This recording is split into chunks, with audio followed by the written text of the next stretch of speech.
He will make a detailed presentation on the highlights of the survey. I extend a warm welcome to Dr. Arvind Subramanian ji. We also have with us his team on the dais, Dr. H.A.C. Prasad, Senior Economic Advisor, Dr. Archana S. Mathur, Senior Economic Advisor, Shri Aravinder Sachdeva, Economic Advisor, Shri R.K. Paramar, Economic Advisor, Shri G.S. Negi, Economic Advisor, Ms. Rashri Ray, Economic Advisor. I extend a warm welcome to all of you. Friends, after the presentation, the floor will be open for questions. As usual, please follow the points of order. There are placards kept in front of you. Please raise them. I will call them one by one. And also request you to keep your mobiles on a switch off or a silent mode. An announcement also. After this conference, there is another press conference by the Revenue Secretary, Dr. Hasmukh Adiyaji, and Chairman CBDT, Mr. Sushil Chandraji. He will also make a very brief presentation. Now, over to the Chief Economic Advisor.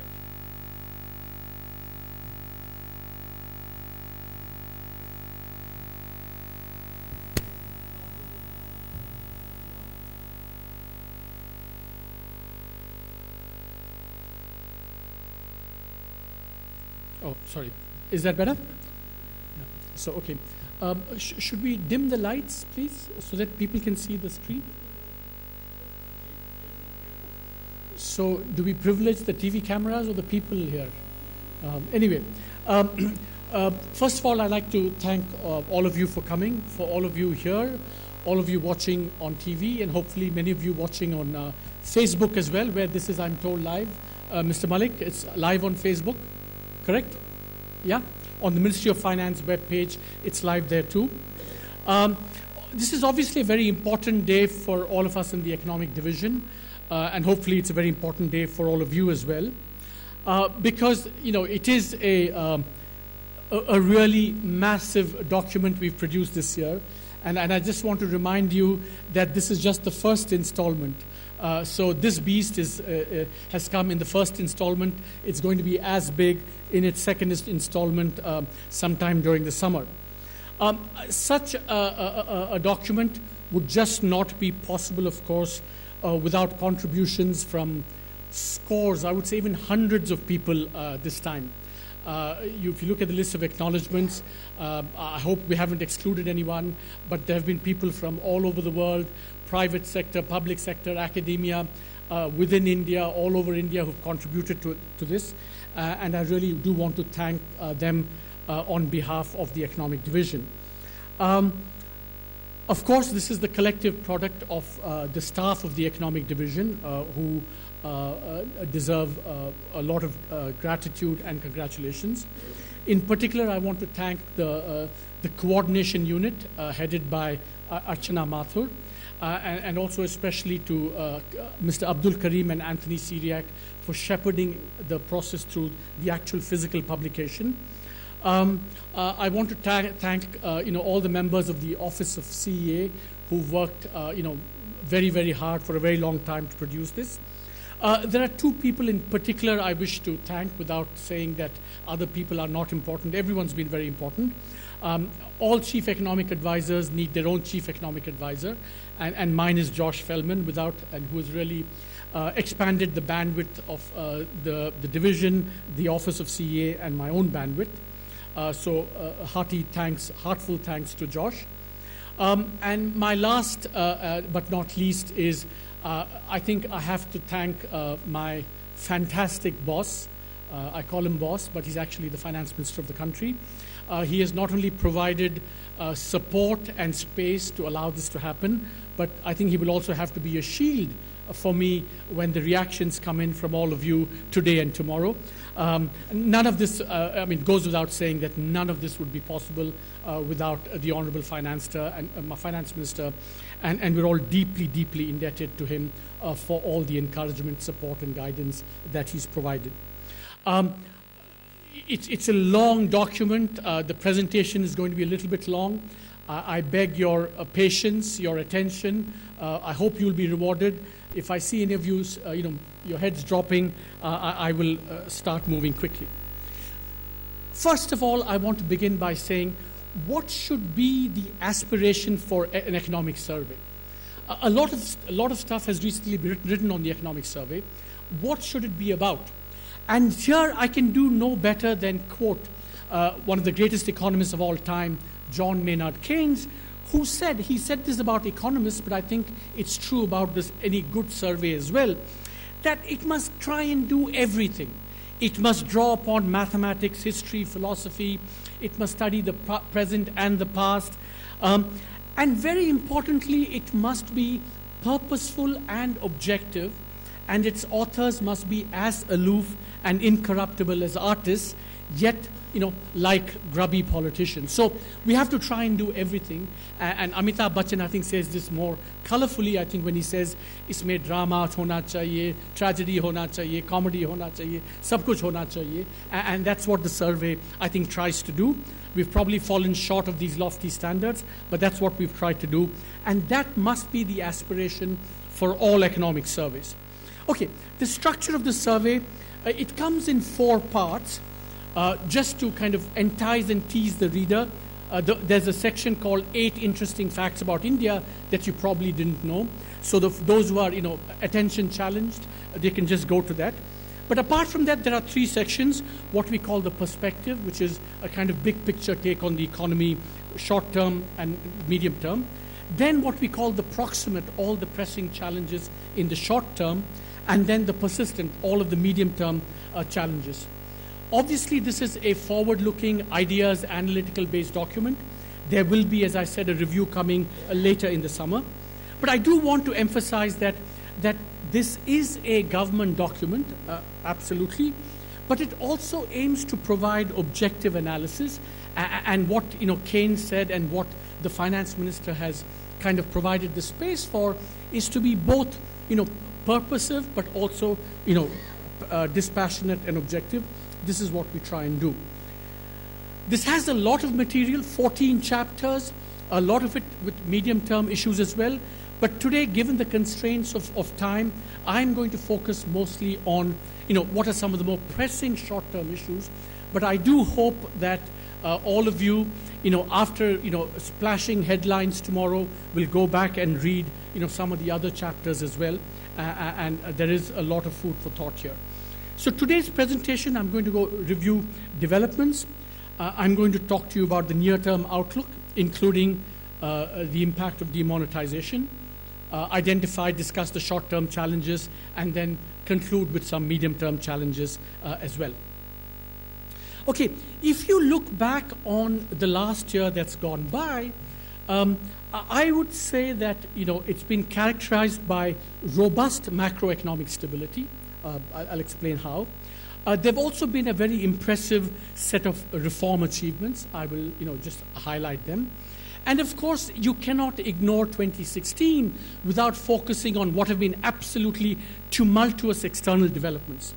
The phrase we use in the survey is that these are developments forebodingly laden with darker possibilities. Darker possibilities of trade tensions, darker possibilities of retreat from globalization around the world, and of course, much more fundamental questioning about how countries should run their economies. And these are mostly happening in advanced economies, but they're going to have their repercussions on India as well. And chapter 1, the overview chapter, has some implications for India as well. Today, I'm going to focus more on the domestic. I think it's fair to say that there's been robust macroeconomic stability in the last 1 year. Headline CPI inflation has come down. If I can get a marker while I'm talking, that would be great. The current account deficit has come down from, it used to be 3.5%, 4% of GDP. It's now less than 0.5%. Reserves are at their all-time high. And I think it's important to emphasize on the external front that last year, 2016, we've survived 2 major shocks. One, the FCNR redemptions that people now can forget because it went so smoothly. And second, also, the volatility from both the US elections and demonetization. I think externally we've weathered that very successfully. And of course, on the fiscal front, it's a story of steady fiscal consolidation and acquisition of acquiring credibility. So, and of course, if you look at FDI inflows, they're at a record high in the second quarter of last year. It was about 26 billion, all-time high, reflecting how investors perceived the Indian economy. I do want to emphasize here that macroeconomic stability is easy to overlook and become complacent about. But it is absolutely fundamental to anything and everything that any government wants to do and is able to do going forward in terms of meeting the long-run goals of growth, justice, and employment. Just to remind you, you kind of notice macroeconomic situation when you don't have it. And let us, just want to remind you how things felt in July, August 2013, when we did not have macroeconomic stability.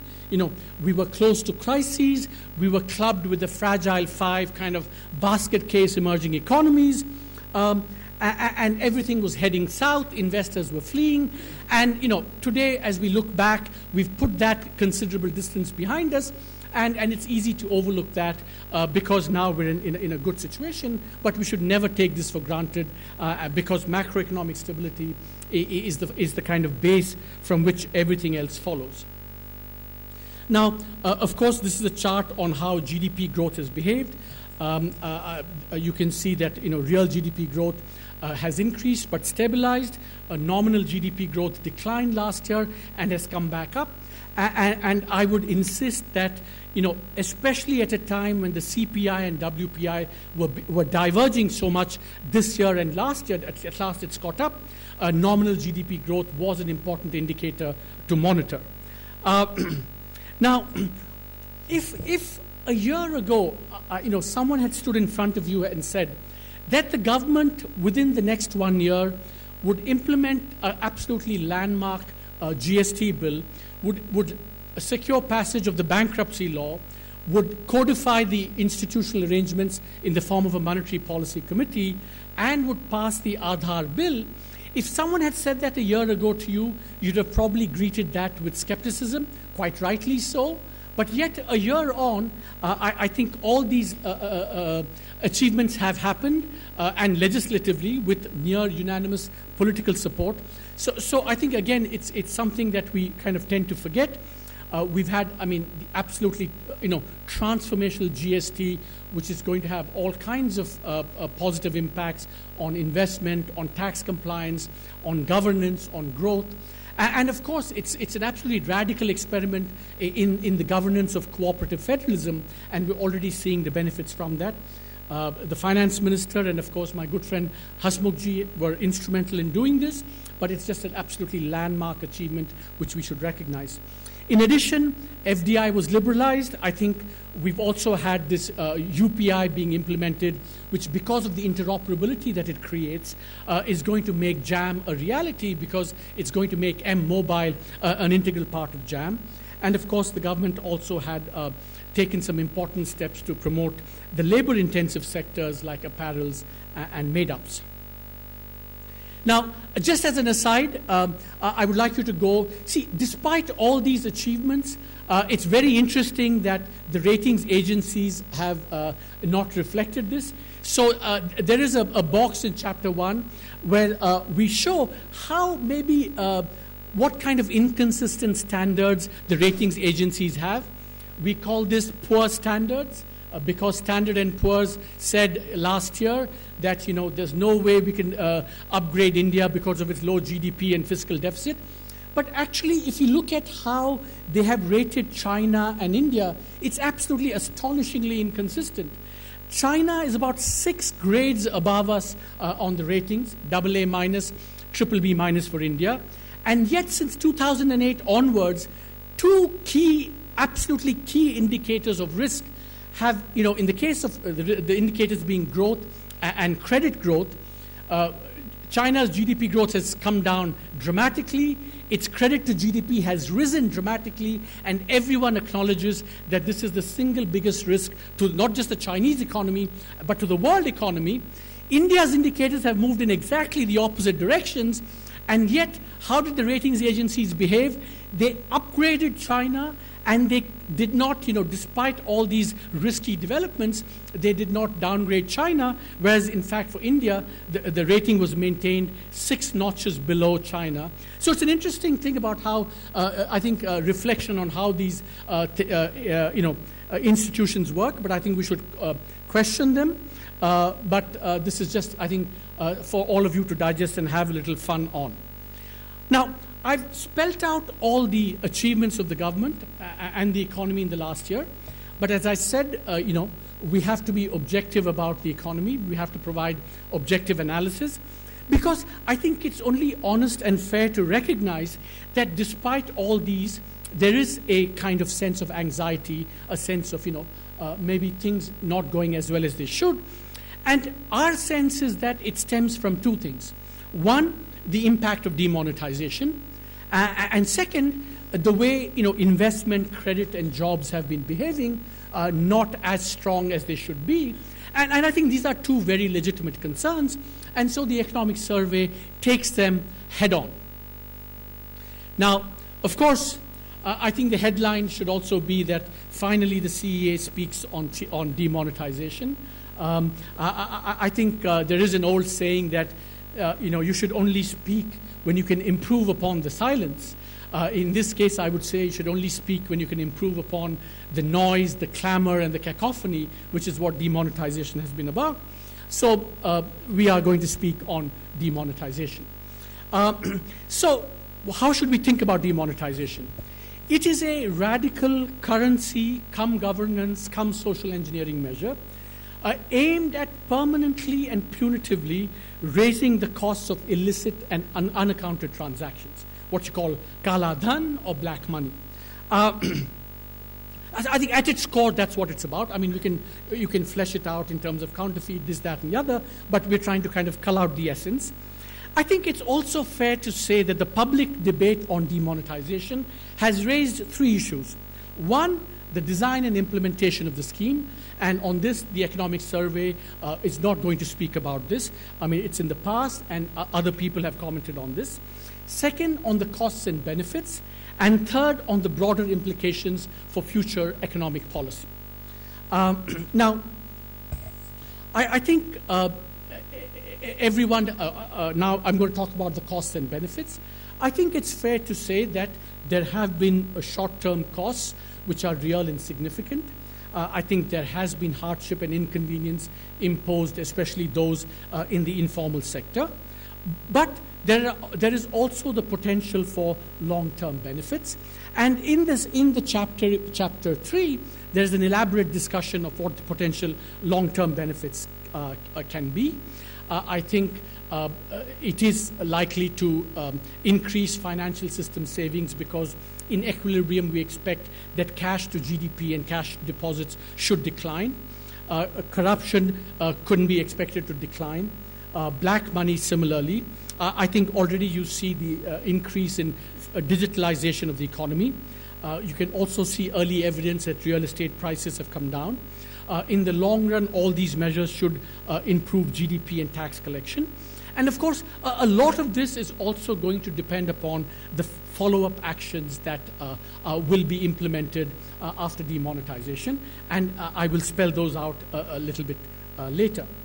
Now, I think that it is really, really important to understand, part of the reason one should be a little bit careful and cautious about examining the impact of demonetization, because it is analytically a very, very unique experiment, not just in India, but probably anywhere in the world, because it is a very unusual monetary experiment, and people haven't grasped what is so distinctive about it.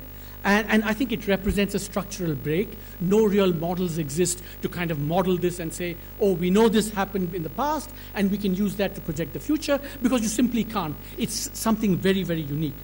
Now, and I am absolutely sure that 5 years from now, there will be 50 to 100 PhDs just on this dimension of India's experiment with demonetization. And what is that? What is so unusual? Demonetization actually has affected different forms of money very differently. So in the chart on the left-hand side, we show in red what happened to one form of money, which is bank deposits. And in green, we show what happened to the other form of money, which is cash.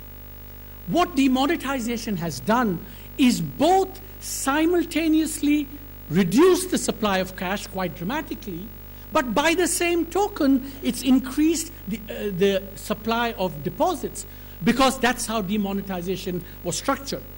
So it's affected different forms of money very differently. And on the right-hand side, you can see what the price consequences of that are, because the price of one form of money, demand deposits, G6, etc., have come down quite dramatically. The lending rate has come down by about 90 basis points. The GSEC rate came down, I think, initially by about 60. It's recovered to some extent. And we know that cash was still in short supply, so we know the price of cash went up. So the supply of cash went down, the supply of deposits went up, the price of deposits came down, and the price of cash went up. So this is a very unusual experiment in monetary history. That is why I think we have to be really cautious about assessing what its impact is going to be. So first, let's turn to the green line, the cash impact. And here, the first piece of, I think, news I want to give you is that the currency squeeze was less severe than commonly perceived.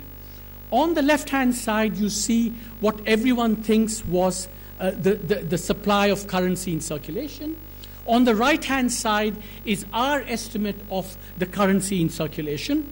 They're drawn on the same scales, and what you can see is that the decline on the left-hand side is actually much greater than the decline on the right-hand side. And that's because the headline number on currency in circulation obscures the fact that de facto a lot of demonetized currency was still legal tender. So if you correct for that and for other things, you find that the headline decline in currency was less severe. For example, on the left-hand side, between November 8th and December, the decline seems to be about 41%. I think we estimate it to be closer to between 30 and 35%. Second point, which goes in the other direction, is psychologically it felt that the currency squeeze was most severe in November, but actually it was most severe in December. And that's also a contrast between the left-hand side and the right-hand side charts. And finally, of course, the most important thing, if you look at the right-hand side chart, is that since end December, I think we're well on our way to remonetization, and in a month or two, we should be close to full remonetization of the economy. And so this is a very important, kind of set of analysis that we have in the demonetization chapter. Okay, now is kind of, what everyone is, what do you think is the GDP impact? And I think analytically, again, thinking about this carefully, cautiously, you can kind of see that demonetization has an effect on aggregate demand, because remember, if liquidity comes down, the ability to transact will come down. It also affects aggregate supply, because in some cases, cash is used as an input to production. I mean, in agriculture, for example, you need cash to pay labor. So if you can't pay cash, you don't have an input to production, and so supply can be affected down the road. And the third impact is that there is genuine uncertainty about how the economy is going to evolve and how policymakers are going to respond, which creates,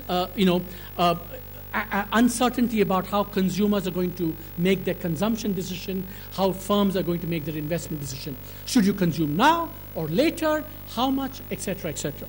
So this is kind of analytically how one should think of the short-term GDP impact. And therefore, in coming up with a number, we have tried to use, as far as possible, indicators that give us a sense of how demonetization has impacted. Here, too, there are 2 or 3 complications. One, there's a lot of anecdotal evidence, of course. They went down, this city went up, rail traffic went down, etc., etc. But for us, the challenge is we need high-frequency data. It has to be macro data. It can't be, in Tirupur this happened or in Surat this happened. It has to be macro data. And what people don't realize is that since it happened in November, there's a kind of Diwali contamination. Did it go up or come down? Diwali happened when this year, when last year. It really affects how you, assess the cash impact and the impact on the economy. So what we've tried to do is put together 5 or 6 broad, high-frequency macro indicators to see the kind of before-after demonetization effect. And the bottom line is that the evidence is quite mixed. On the one hand, you have wheat sowing, agricultural rabi crop sowing, wheat and gram, which have done way better than last year, than the 5-year average as well. Wheat is up 7%, gram sowing, the main pulse is 10.7%. And so that is up. Of course, we still don't know how production is going to be because it's going to depend upon yields and the access to inputs that farmers have had. But broadly, the agricultural sector, sowing at least, has not been affected. Indirect tax collections, you see a bit of a dip. And now people say, what about, you must do this calculation, taking out the effect of all the new revenue measures that were taken. We've done that as well. What you see is that whatever decline there is has been happening for some time in the excise because the effect of the new tax measures have been coming down. And you don't see a particular blip down or any significant blip after November 8th. Real estate, on the other hand, you do see a dip in prices, in sales, in launches. And of course, some of it may be adverse for the economy, but in the long run, some of that is also good because in equilibrium, the aim of demonetization is, in fact, to bring down real estate prices. Bank credit, on the other hand, on the other extreme, has been affected by demonetization. It seems like it's come down. And the most affected sector has been especially two-wheelers, where reflecting, I think, the demand from the less affluent and from rural India, demand has come down. So the overall picture is mixed. I think one should tentatively conclude that there will be an impact on GDP. The question is how much? And so this is our real GDP outlook for the year. For 2016, we expect real GDP growth to slow down by about 1/4 to 1/2 percentage point relative to the baseline. I think it's also fair to say that given the way GDP is measured in India, recorded GDP will underestimate the impact on the informal sector. So these are now. Now, I want to sound a notice of warning to all of you. These numbers will be misinterpreted, will be mischievously interpreted, and so let me clarify how you should not report these tomorrow morning. 1, it is not appropriate to do a before-after comparison. Many people will say 2015-16 growth was 7.6, 2016-17 is Y. The difference between 7.6 and Y is the demonetization impact. Incorrect. The more appropriate way to do it is to do what would have happened in 2016-17 without demonetization and with demonetization. And that baseline is really the CSO's advance estimate, where they clearly said it was a without demonetization impact, which is also the survey's impact of the baseline, which is around 7%. And please, 7.15, 7.185, these are all, kind of misleading, spurious accuracy and exactitude, because there's so much noise in the data that you must think, in kind of whole numbers. So first, no before-after comparison. It's a with and without baseline comparison. Second, it is not appropriate to compare the levels of other forecasts with the levels of the forecast made in the economic survey. Why? For example, the IMF has come down to 6.6, but it was originally projecting 7.6 without demonetization. So that is a 1 percentage point decline, whereas we are projecting about 1/4 to 1/2 percentage point decline. So it's more appropriate to compare changes in other forecasts and those of the survey. I do not want to be held responsible for the over-optimism and the incorrect projection by the IMF. We are doing it relative to our baseline. We cannot do it relative to the baseline. It turns out to be an over-optimistic baseline by the IMF. Third, I think it's also not appropriate to compare one number of any other institution with the range provided by the survey, because by definition, when they produce one number, it says, we think most likely this is going to happen. Whereas what we are saying by providing a range is that essentially what you cannot rule out with any degree of confidence. So the 1/4 to 1/2 percentage point decline is relative to our baseline.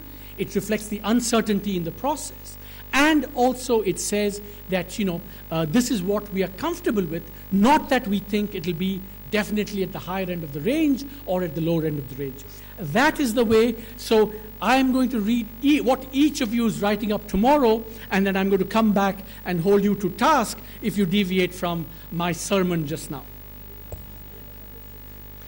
Okay, but remember that, as I said, demonetization has short-term costs, potential long-term benefits, and really what is now critical looking ahead is what are the follow-up actions to minimize the costs and maximize the benefits. I think this is where the focus should be. I think there should be a fast remonetization, and the earlier that we withdraw the limits on cash, the better. I think the impetus to digitalization that the government has provided must be continued, but I think that one must be careful here. The transition must be gradual. It must be inclusive, because there are lots of people who are not digitally connected. I think we must be very mindful of them. I have a preference mostly for doing this via incentives rather than controls, not dictating outcomes. And I think at every stage we have to balance the costs and benefits of cash versus digitalization. I think we should remember that digitalization offers a lot of benefits, but it can also have costs because the poor especially don't have as much access. And similarly, I think cash, while a lot of it is prone to misuse, it also has certain conveniences which we must recognize. I think it's really critical. I've said this time and time again, and I'm saying this also because Hasmukhji is here. I think an absolutely natural follow-up to GST is to bring land and real estate into the fold of the GST, which will just, that one source of Kala Dhan, black money, which is real estate, bringing that into the GST with all the self-compliance that happens would be a huge benefit. In the same spirit, reducing taxes and stamp duties. And of course, we need to have a clear, stable, non-discretionary tax administration to allay any fears people might have in the aftermath of demonetization. Okay, what is the outlook for next year?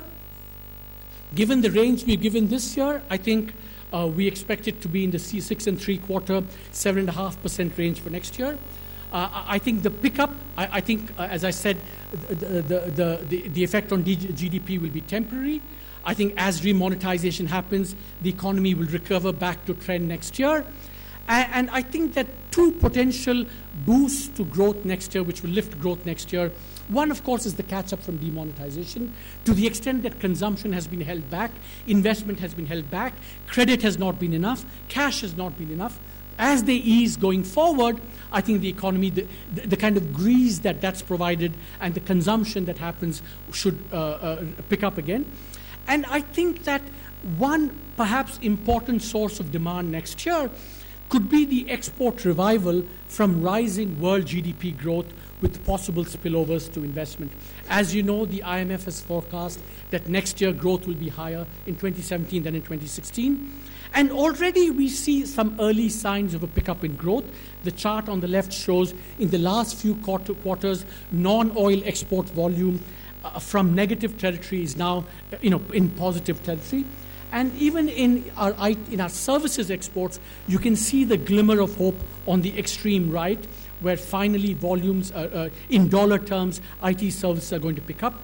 And especially if the world economy picks up, in the short run that's expected because of actions in the United States especially. I think that catch up in consumption as remonetization happens, a pickup in exports is something that can get the economy back to trend next year. How is our attention level, collective attention level? Good? Excellent. Okay, that's good. Because I'm getting now kind of warmed up a little bit here. Okay, remember that we promised that we'd be honest and objective. We gave you what all the achievements were, and we said that there were two challenges. One is the anxiety about demonetization, which I've just addressed. The second, of course, is the anxiety about what we would call the festering twin balance sheet problem. The balance sheets of corporates and the balance sheets of banks are still challenged. We do see evidence of that. You can see the NPAs as a percentage of loans is high and rising, especially in the public sector banks. As a result, overall investment and private investment are now in growth terms in negative territory. That is worrisome. That is a challenge. And of course, reflecting that, you see bank credit growth. This is in real terms. You see two things interesting here. Real credit to the corporate sector to industry is in negative terms, and that's the green line at the bottom. But you see that personal loans, which supports consumption, is actually in robust double-digit territory, and in a sense, the economy has been kept up because of consumption and because of the government, and it's been a familiar story over the last 2-3 years. So all those who say that there is no story to support what's happening in India in terms of growth, I think there is a story. I mean, the consumption and government have been the drivers of growth, and investment and exports and credit have lagged behind. And I think that rectifying that balance is going to be very important. I think that, therefore, addressing the twin balance sheet problem is critical. I want to kind of hone in on what I think is really what are the distinctive features of these of the twin balance sheet problems. It's not just about the banks. It's actually now much more about the companies, especially the over-indebted companies. It is an economic problem, not just a morality play. I think mistakes were made, which I think we need to come to grips with. By the way, I should emphasize that this is really, in large part, a legacy issue coming down from the boom years around the global financial crisis. The third thing to realize is that much of this stress debt is in large companies. Many of these companies are unviable at current levels of debt, which will require writing down debt in many cases. Banks are finding very difficult to do this on their own because they're all decentralized, they can't coordinate. And also it's very difficult to take political decisions to say, let's write off the debt of some very big company because you know what the consequences are going to be. It's also worth repeating that delay is costly. And therefore, in a sense, many of the current solutions have not really delivered so far. So one of the things we say in chapter 4 of the survey is perhaps it's time to consider a new solution, something like a public sector asset reconstruction company. But that's just one solution. But the point is that it's a very tricky, intractable, difficult problem. It's been there for a very long time. Current solutions, such as they are, have not really worked. And we have to try and remedy that. And we have to look for new solutions. Now, what are the risks and challenges to the outlook? I think on the domestic front, there's certainly, if there's any lingering uncertainty from demonetization, they need to be addressed. I think on the external side, I can think of three sources of risk. I think oil prices could go higher.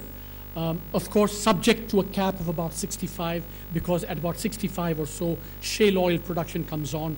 So there is a natural kind of lid on oil prices, but I don't think we want to get to that and to test that, because as oil prices rise, our macro fiscal inflation do get more difficult, and I think that can challenge us.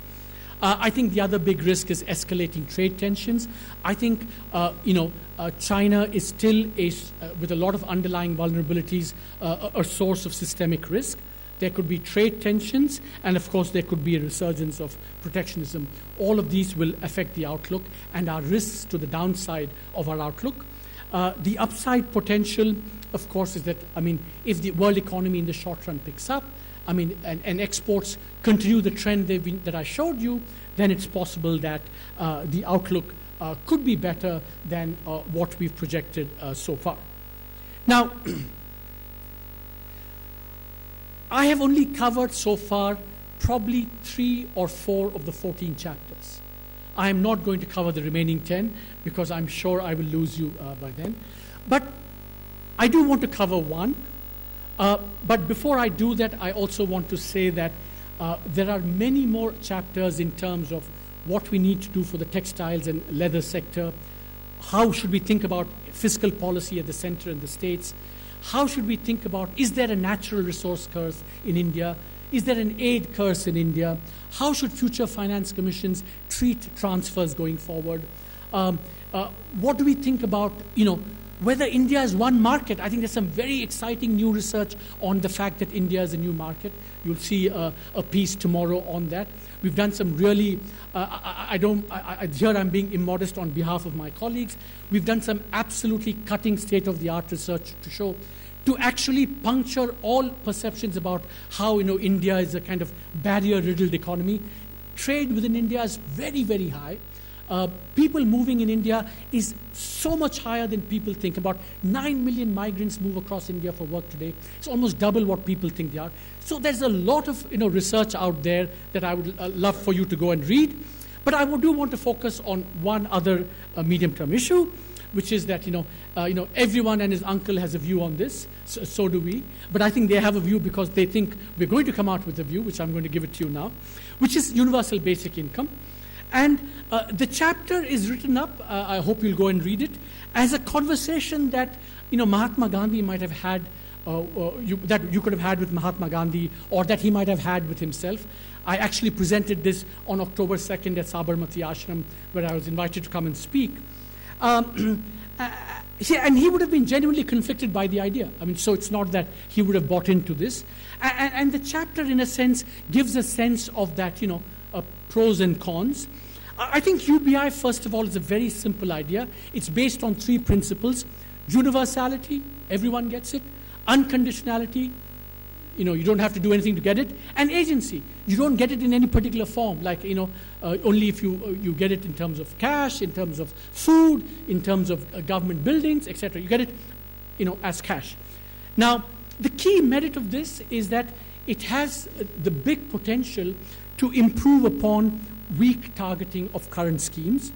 And here, again, my team have done some new and really excellent research, which kind of is captured in these 2 charts. So the map on the left shows where do you see the most poor in India, and that's the red.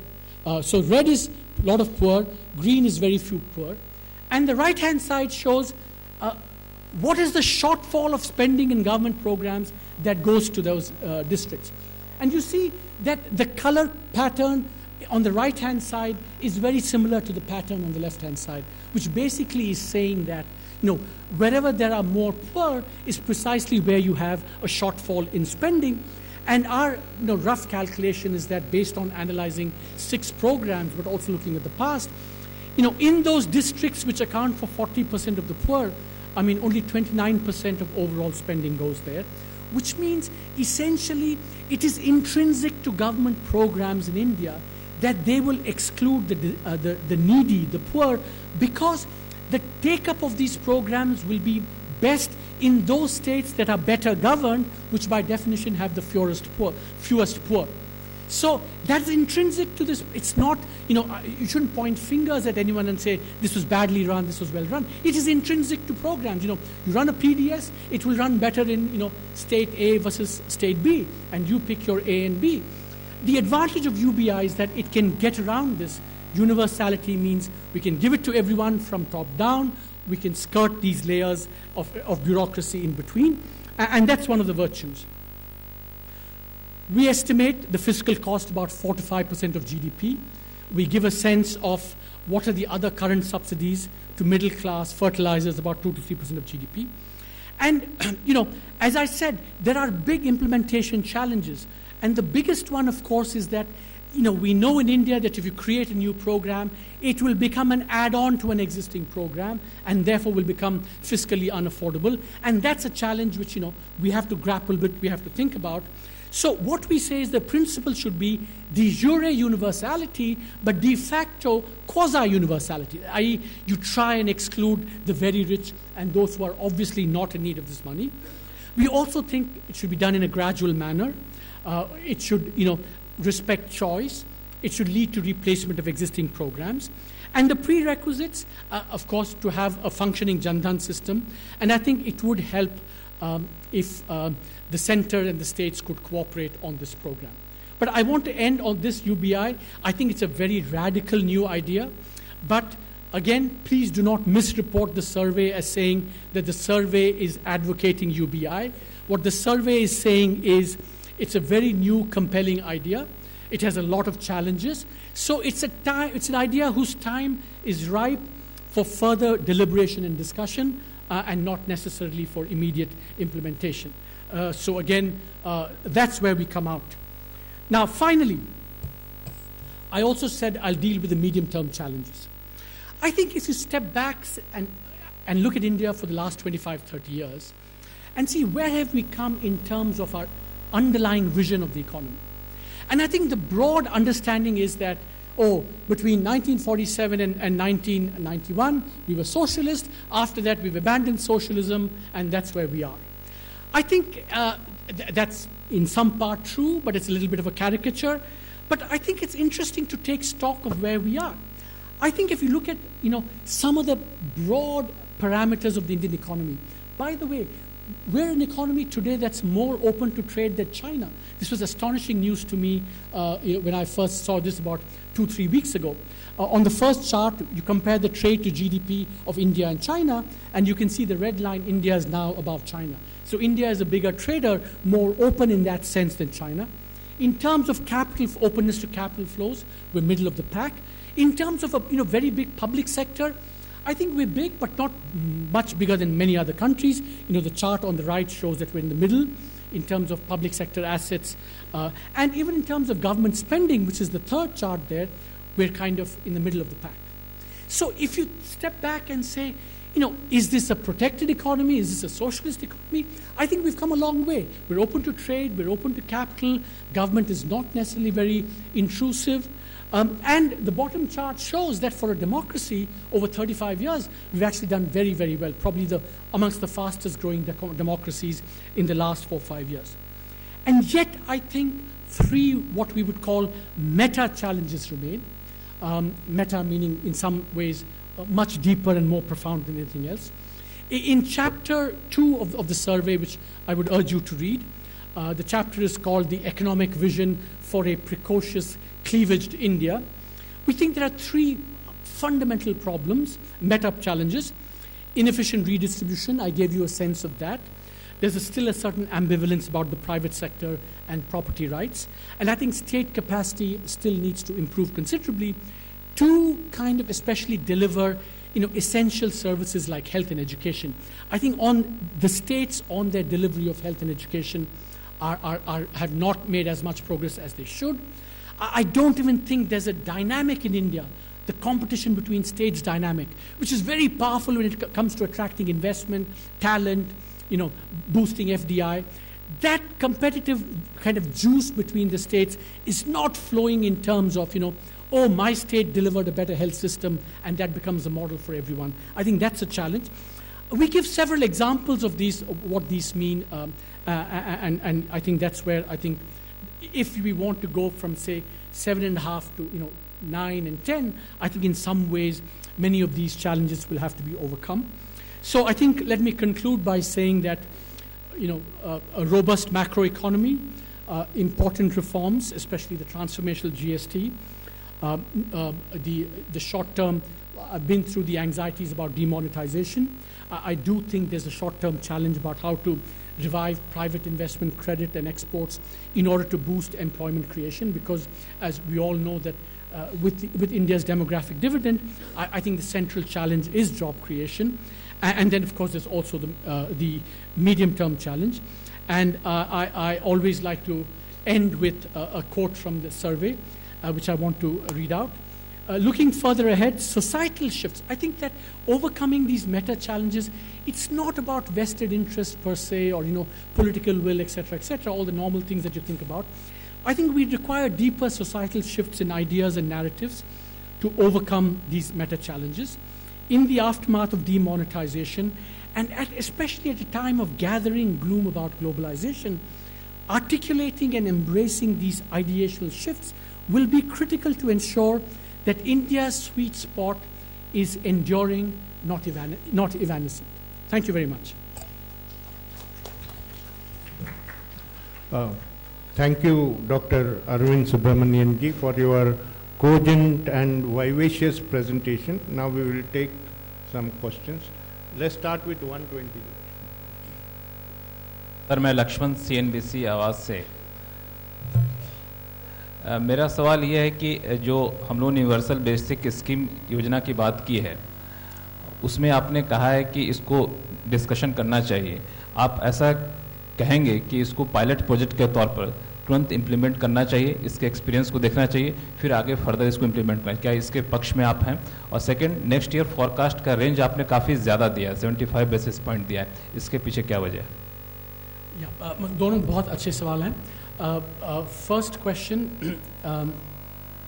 जो आपने idea किया कि pilot basis पे शुरू करना चाहिए, in fact हम chapter में भी वही कहते हैं कि बिकॉज ये बहुत ही मतलब important and big scheme hoga. It will be a big shift in regime, and therefore I think one should test it. ऐसा नहीं है कि इसका पहला एक्सपेरिमेंट नहीं हुआ है. मध्य प्रदेश में एक एक्सपेरिमेंट हुआ था, सेवा ने किया था, और उसका भी एविडेंस है, और उसका fairly positive evidence है. But that was a small experiment. I think it should be extended, and then as a pilot draw the lessons and then move on. But meanwhile, I think इसके जो other dimensions हैं, we should also discuss that, because एक चीज़ इसमें है कि हम pilot जो कहते हैं बहुत अच्छा, मतलब it sounds very appealing, and it is, but there are some things by definition you can't do on pilot, क्योंकि अगर पायलट में कर सकते हैं तो you don't have to replace anything, अगर मैक्रो में करना पड़ेगा तो you'll have to replace other programs. So there are limits also to how much you can rely on pilots. जो दूसरी सवाल आपने पूछा वो क्यों इतना बड़ा रेंज है, आपने देखा होगा पिछले साल भी हमने 7 to 7 3/4 रेंज दिया था. Arvind ji, that was the range we gave for this year as well. You see, I think that बहुत ही अच्छा सवाल है, and I'll tell you why. देखिए, ये पिछले साल में ये साबित हो चुका है कि हम लोग we should be fairly humble about how much we know and how much we don't know. So because I think the world has shaken our beliefs in many ways, and so I think it's partly reflecting that uncertainty that ये जो बड़ा range दिया है. That's one reason. The second reason, of course, is that बहुत सारे domestic uncertainties भी हैं. We have to see how demonetization plays out. Or externally भी काफ़ी, मतलब the world is very different. I think we don't know exactly कल NAFTA में क्या होगा, कल US-China relations में क्या होगा. So इतनी सारी uncertainty है that I think we should reflect that in our forecasts. अगर हम कहें हाँ 7.5% होगा, I honestly would not be able to defend it. Yeah, please. Good afternoon. Sunny Verma from the Indian Express newspaper. The Congress party yesterday in their economic report card, they showed that only 1.6 lakh jobs were created in 2016, quoting Labour Ministry data. So against the addition of 12 million to the labour workforce, so is it a jobless growth that we are headed to? See, let me say a few things on this. I think in terms of where we're headed, it very much depends upon, I think, three things. First, the level of growth. If you can do 7, 8%, 9% consistently, the jobs will follow automatically. One. Second, the climate we create for investment, especially private investment and exports, that will be critical, which I think, again, there are challenges. I think we need to address them. Third, I think, which also is important, is that while you do some macro measures, we also need to maybe target some of our responses. And that's why I'm a very strong supporter of the apparel and textile package that we enacted last year, because it's aimed precisely at those, unskilled, low skill intensive jobs, which is what India needs. And also, I think we need more jobs, but we also need more formal sector, high productivity jobs. And I think the push to digitalization, I think, can help on that score as well. And finally, on the numbers themselves, I think we need to have a much more detailed discussion on the numbers, because the data sources, the methodologies, etc., have been bouncing around, and I think I certainly don't have a really good read on the numbers in a way that would satisfy me. Maybe others do, but I think the broader point is that there is a jobs challenge. I think that's been rightly identified, and the question is, what should be the responses to address that job challenge? Yeah, one second. So Shubham from Cogensis. So this is related to the fiscal policy mentioned in the economic survey. There are 2 points. The first one is where you've said that fiscal activism of the advanced economies is not relevant to India. And the second one is that the debt decline should rely less on favorable growth and more on primary balance adjustments. Does that mean you're saying we should target now primary deficit instead of fiscal deficit? And the first one, are you indicating more towards contraction or expansion of on the fiscal side? Yeah, see, I think, let me take each of these questions. I'm glad you've read the fiscal chapters. Thank you very much. See, I think that on the first point, we no longer live in isolation. We live in a world where there's so many things happening, and then we need to interact with the world at the level of ideas. Now, the understanding of fiscal policy internationally has changed dramatically, right? And there's a really great piece by Jason Furman, who just retired as the chief economic advisor to President Obama. And there, the case is that we need more activism in fiscal policy. And we say that, precisely at a time that the world is revisiting this, we might be tempted to revisit ours as well. But the experience of India is that one could almost draw the opposite lesson. Because it's very interesting in India, if you look, our 2 major financial crises, BOP in 91, 2013, were both preceded by fiscal expansions. You see, and the interesting thing, what happens in India, especially in the last, after 2005, when there was a boom, we didn't save enough, and when there was a downturn, we increased the deficit. So fiscal policy becomes pro-cyclical. I think we should avoid that pro-cyclicality, and therefore any fiscal rules, and you will have to wait for the FRBM committee what they say, but conceptually we should devise rules which say that if there's a boom, there should be a check on how much you can spend. If there's a bust, yes, you should be allowed flexibility, but not so much flexibility that you bust the targets, and you should come back toward fiscal balance. In fact, the 2013 crisis, I think one of the reasons was we expanded our deficit and we didn't come back quickly enough to a path of fiscal rectitude. That's point number 1. Point number 2 is that what has also been true, so that's what we call the flow problem, spending and deficits. Then there's a stock problem, debt. We've reduced our debt enormously from about 80+%. Now we're down to, just about 66, 67%, I think. But in the last few years, 3-4 years, actually debts started rising again, debt to GDP ratio.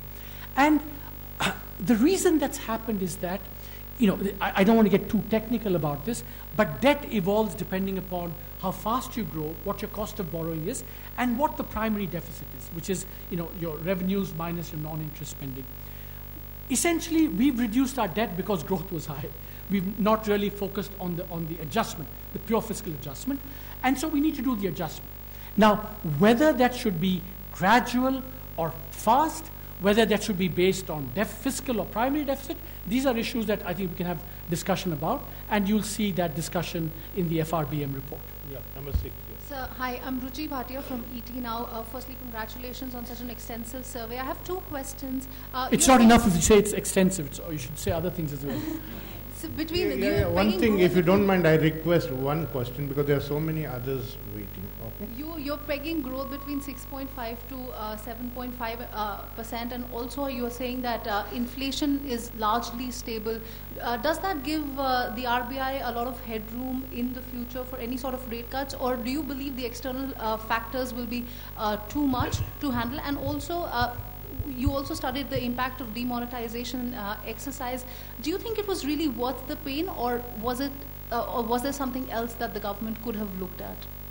See, on the first question, as I showed in the charts, what is really interesting about demonetization is that cash supply went down, but the supply of other forms of money went up dramatically, and that brought interest rates down. So in a sense, we're in a situation where market interest rates have been trending down. And so the question is, should the policy rate recognize and validate that or not? And that's a call that the RBI is going to make. But in some ways, the market is already signaling that, because of the way demonetization has worked out. Now, in terms of the question about could it have been better, I think counterfactuals I will leave for historians to answer. I think I'm just a kind of narrow economist who kind of wants to look ahead. Sir, Sapna here from CNBC TV 18. Your fiscal chapter is very important, very interesting, especially the fact that the FRBM committee has already submitted its recommendations and tomorrow is the budget. Having said that, sir, you have spoken about the overall contours of how fiscal prudence has done well for India, and we should continue on that path, but you're also saying that probably it's time now to adopt a new fiscal, a new FRBM Act. The last one is pretty outdated, and that is well known in various quarters. So what is it that we are talking about over here? Are we talking, is the survey talking about a new FRBM Act coming in altogether? That's the push? Or are we talking about the fact that probably whatever we have followed so far in terms of, that we expand when there's a crisis and we don't when things are fine? Should it continue as is? See, I think, the job of the survey is to kind of analyze, what has happened and draw certain lessons from that. I think it's not, it would not be wise for the survey or for me to say, what the FRBM, framework should actually look like, because there is a report out there. You will see, all this discussion in there, and I think let's wait for that.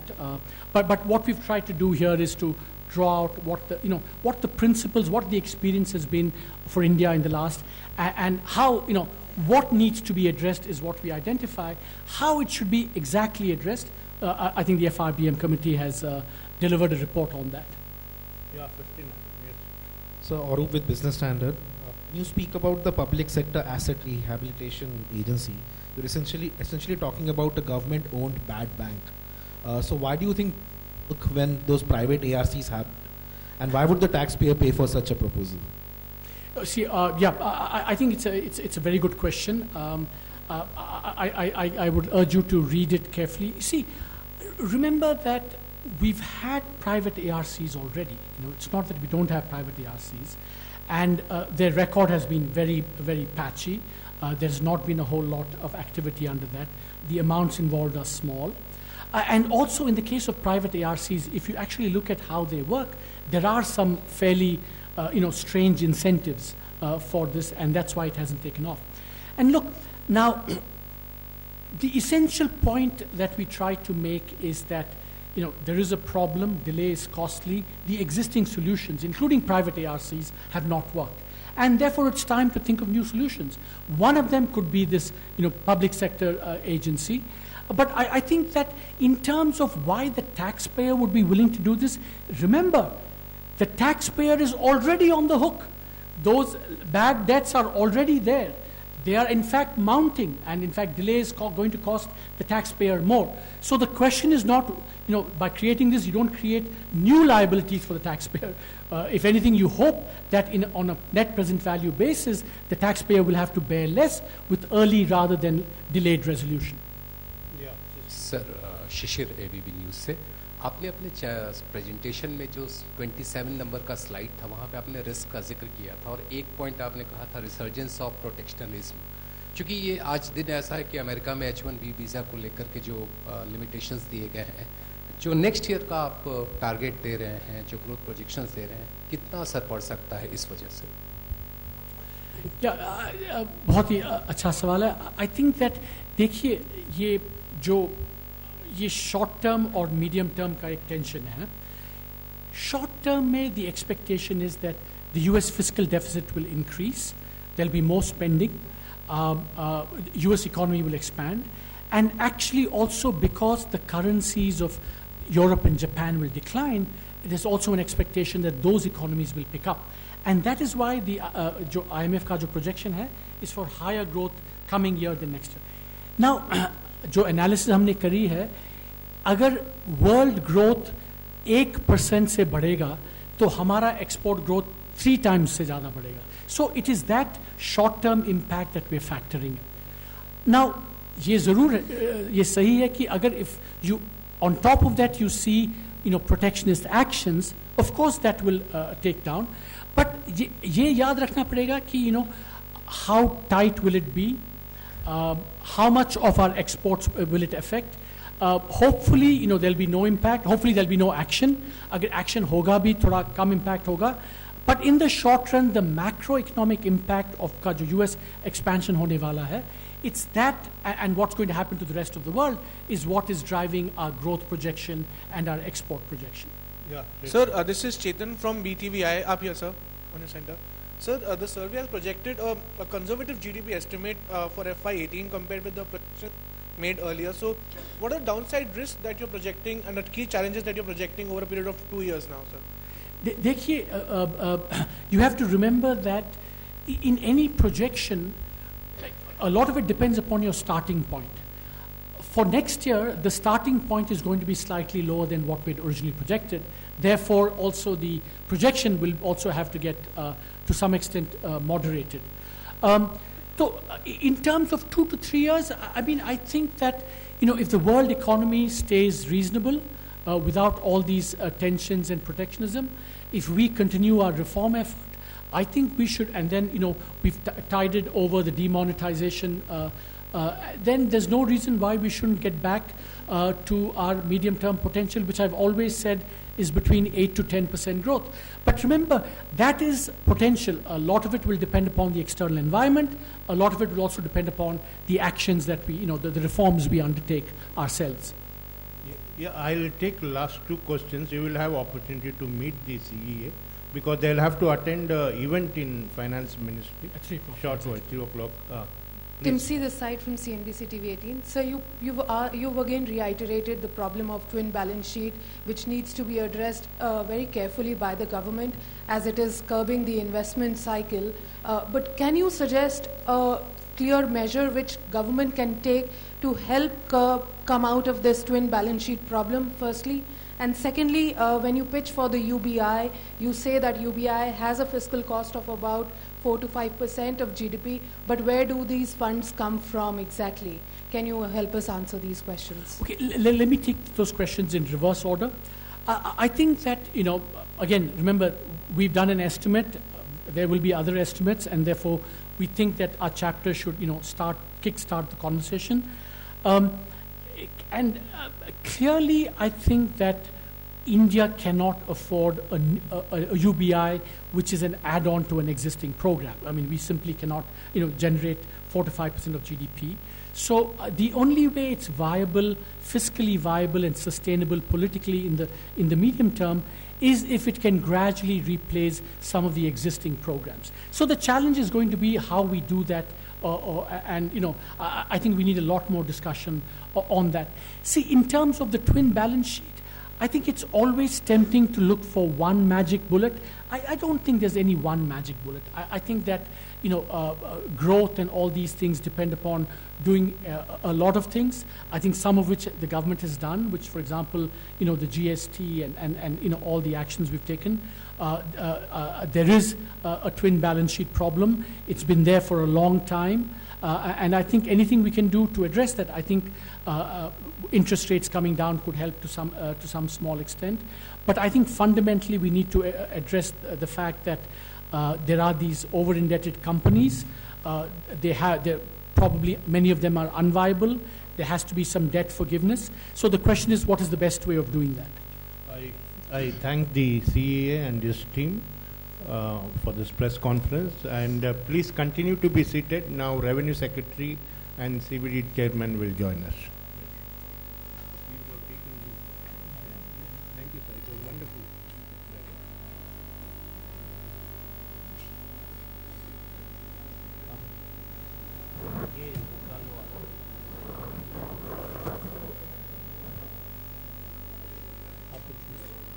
वो इधर नहीं है, उधर से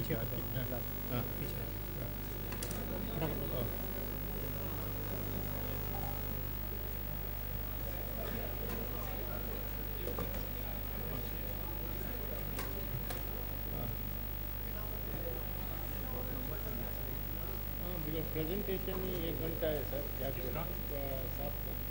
ना 40 minute ना वो side 40 minute साहब सीए हाँ वो तो ठीक है long presentation is wanting to take So I welcome the Revenue Secretary Dr. Hasmukh Adia and CBDT Chairman Mr.